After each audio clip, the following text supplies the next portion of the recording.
Les écrans nous rendent-ils crétins? C'est l'idée reçue que nous allons tenter de décortiquer. Et par écran, nous entendons ce terme au sens large, c'est-à-dire télévision, tablette, téléphone portable ou encore PC et ordinateur. Non, oui, certains répondent.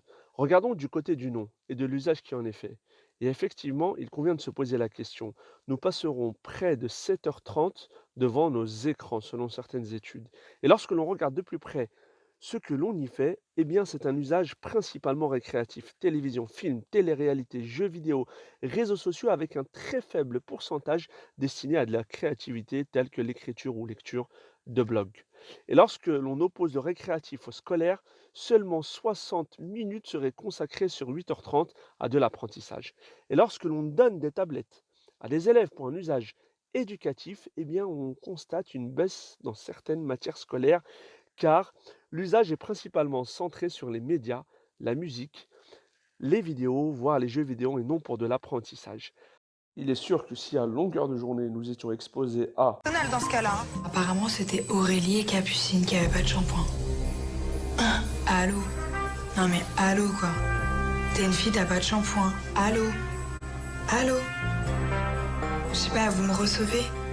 T'es une fille, t'as pas de shampoing. C'est comme si je te dis, t'es une fille, t'as pas de cheveux.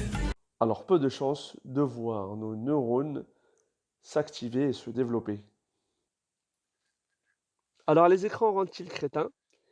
Eh bien, nous ne devons pas tirer de conclusions aussi hâtives, car il s'agit là de liens de corrélation et non de causalité.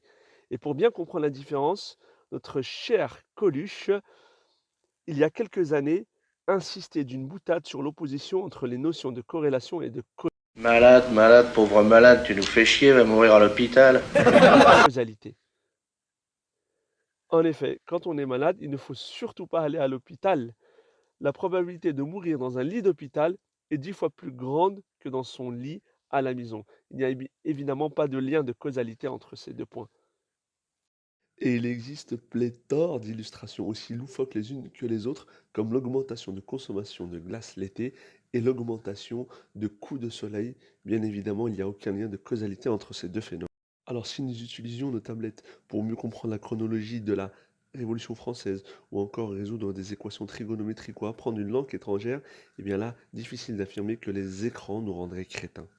Regardons maintenant si le numérique peut nous aider à mieux apprendre. Avec l'apport des sciences cognitives et le concept de cerveau prédictif, on apprend que l'acquisition d'une connaissance est beaucoup plus efficace lorsque l'apprenant se pose des questions sur les notions qu'il tente à apprendre. Et ce même s'il n'a aucune connaissance de cet apprentissage. Et apprendre. Regardons maintenant si le numérique peut nous aider à avoir cet engagement actif, qui est ce pilier de l'apprentissage. Eh bien oui, il existe une multitude d'outils qui permettent de s'exercer. Anki, par exemple, qui permet de tester la connaissance de vocabulaire en langues étrangères, ou même de créer des flashcards, des cartes questions-réponses.